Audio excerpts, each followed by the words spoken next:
My name is Paula Rodriguez Otero. I am a hematologist working at the University of Navarra in Pamplona, Spain, and it's my great pleasure to share with you the data that was presented at ASCO this year of Daratumumab, bortezomib, lenalidomide, dexamethasone, GVRD, followed by DARA maintenance for patients with transplant-eligible newly diagnosed multiple myeloma. This is the analysis of the minimal residual disease MRD in the PERSEUS trial. So as you all probably know very well, achieving MRD negativity has been associated with longer progression-free survival and overall survival in the setting of multiple myeloma, and particularly to achieve deep responses that are here defined by a sensitivity level of 10 to the minus 6 are associated with superior outcomes as compared to MRD negativity to 10 to the minus 5 or 10 to the minus 4. So in the primary analysis of the PERSEUS trial that evaluated GVRD induction consolidation followed by Daratumumab lenalidomide maintenance, this treatment was shown to improve the depth and durability of responses as well as progression-free survival versus VRD induction consolidation followed by lenalidomide maintenance in the setting of transplant-eligible newly diagnosed myeloma. So in these presentations, we are going to focus on results from PERSEUS on the deepening of the response during the maintenance phase and data on MRD negativity. So this is the study design. PERSEUS was a phase 3 randomized study that enrolled patients with transplant-eligible newly diagnosed multiple myeloma with age between 18 and 70 years. And there was a 1-to-1 randomization. So 50% of the patients were randomized to the standard of care arm and 50% with the arm containing Daratumumab. And the minimal residual disease negativity rate was defined as the proportion of patients who achieve both MRD negativity and at least complete response in the ITT population. So as you can see here, and this is the data from the primary analysis, GVRD induction consolidation followed by DARA maintenance was associated with an improvement in progression-free survival with a 58% reduction in the risk of progression or death. And if you can see here in the graph, the improvement in progression-free survival is even more evident during the maintenance phase.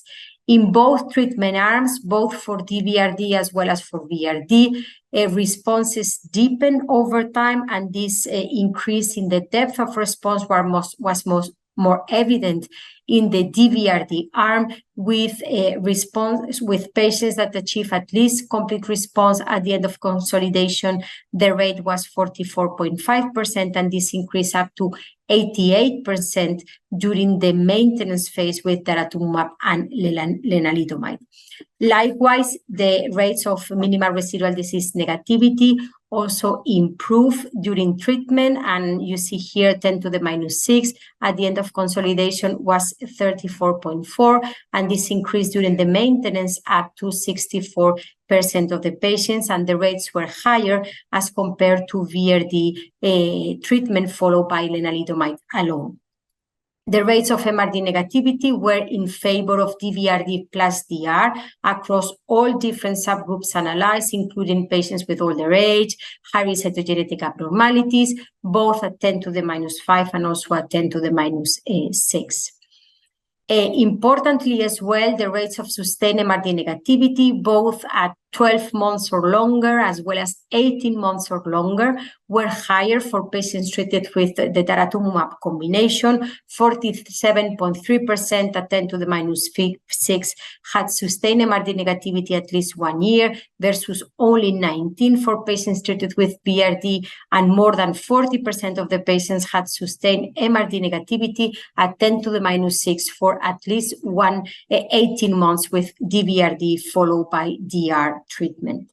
And again, we do see a benefit in favor of DVRD plus DR for sustained MRD negativity across all subgroups analyzed, both at 10 to the minus 5 as well as 10 to the minus 6. If we take a closer look into patients with high-risk cytogenetic abnormalities, here defined as deletion 17p, translocation 414, or translocation 1416, we see that a higher proportion of patients treated with DVRD achieve very deep responses, with 58% of the patients achieving MRD negativity at 10 to the -6, which is a threshold that is particularly important for patients with high-risk disease, and only 31 of the patients treated with VRD achieve MRD negativity at 10 to the -6. Also, rates of sustained MRD negativity were higher for DVRD, and this translated into a superior progression-free survival among patients with high-risk cytogenetic abnormalities treated with DVRD induction consolidation followed by DR maintenance. Finally, and very importantly, the proportion of patients who were able to convert from being MRD positive at the end of consolidation to being MRD negative was higher for DVRD as compared to VRD. And also there was a higher proportion of patients that achieved sustained MRD negativity with DVRD followed by DR maintenance. And as you can see here, the rates of conversion from MRD positivity at the end of consolidation to sustained MRD negativity was 31% for patients treated with DR versus 10% for patients receiving lenalidomide maintenance alone.